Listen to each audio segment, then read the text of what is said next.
네, 여러분 안녕하십니까? 계속해서 뉴스데스크 제주입니다.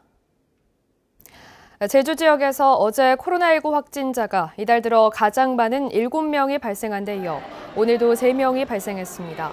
이에 따라 누적 확진자는 656명으로 늘었습니다.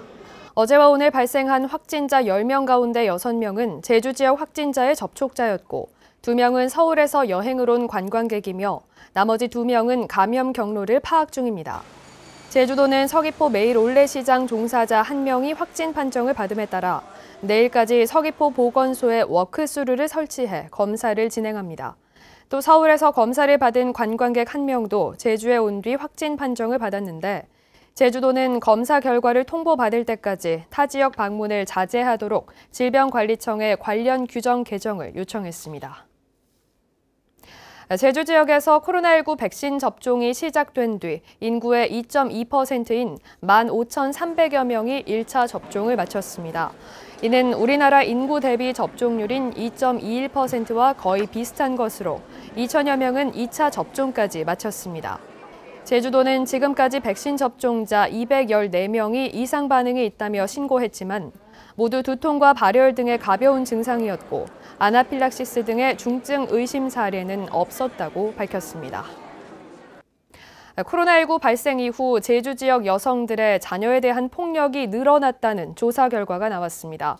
제주여성가족연구원은 지난해 7월 제주도민 1,000여 명을 설문조사한 결과 코로나 이전과 비교해 자녀에 대한 폭력 빈도가 여성은 16.5%, 남성은 6% 늘었다고 응답해 큰 차이를 보였다고 밝혔습니다. 특히 막내가 7살 이하 영유아인 경우 16.8%, 초등학생인 경우 13.3%가 폭력 빈도가 늘었다고 응답했는데 연구원 측은 가정 육아 비중이 커진 것이 영향을 준 것으로 분석했습니다. 정부와 제주도가 신재생에너지 과잉 공급으로 풍력발전기를 강제로 멈추는 출력 제한을 최소화하기 위해 에너지 저장 장치를 설치하고 해저 연계선으로 역송하기로 했습니다. 산업통상자원부와 제주도는 어제 제주에너지협의회를 열어 이 같은 방안을 논의했고 남는 신재생에너지를 수소나 열로 전환하는 기술도 제주에 우선 적용하기로 했습니다. 제주에서는 풍력발전기가 급증하면서 지난해 77차례 출력 제한 명령이 내려졌습니다. 원희룡 제주도지사가 행복주택과 매입 임대주택 등 주거복지 정책을 확대하겠다고 밝혔습니다.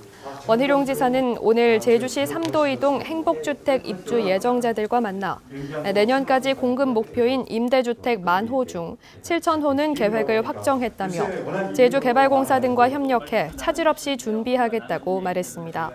제주도는 올해 행복주택과 매입 임대주택 1,000호의 입주자를 모집할 계획입니다. 제주참여환경연대와 오등봉공원 비상대책위원회는 성명을 통해 오등봉공원에 추진 중인 아파트를 위해 초등학교를 신설하는 것은 원도심 공동화와 교육 예산 낭비를 보지 못하는 근시안적 결정이라고 주장했습니다.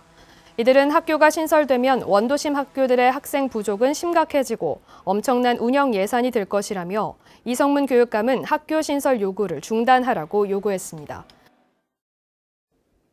제주도는 올해부터 실시되는 국민 취업 지원 제도로 1분기 동안 1,500여 명이 혜택을 받았다고 밝혔습니다. 국민 취업 지원 제도는 저소득층과 청년, 중장년과 경력 단절 여성 구직자에게 최대 300만 원의 구직 촉진 수당과 최대 150만 원의 취업 성공 수당을 지원하는 제도입니다. 제주 지역에서는 올해 구직자 4,000명에게 80억 원이 지원될 예정입니다. 올해 제주 지역 택시 감차 대수가 14대로 확정됐습니다. 이에 따라 개인 택시 10대는 보상금 1억 원, 일반 택시 4대는 보상금 3,500만 원씩을 제주도로부터 받고 택시 면허를 반납하게 됩니다. 제주도는 제주 지역의 택시 848대가 과잉 공급됐다는 연구 결과에 따라 지난해부터 택시 감차를 시작했습니다. 뉴스데스크 제주를 마치겠습니다. 시청해주신 여러분 고맙습니다.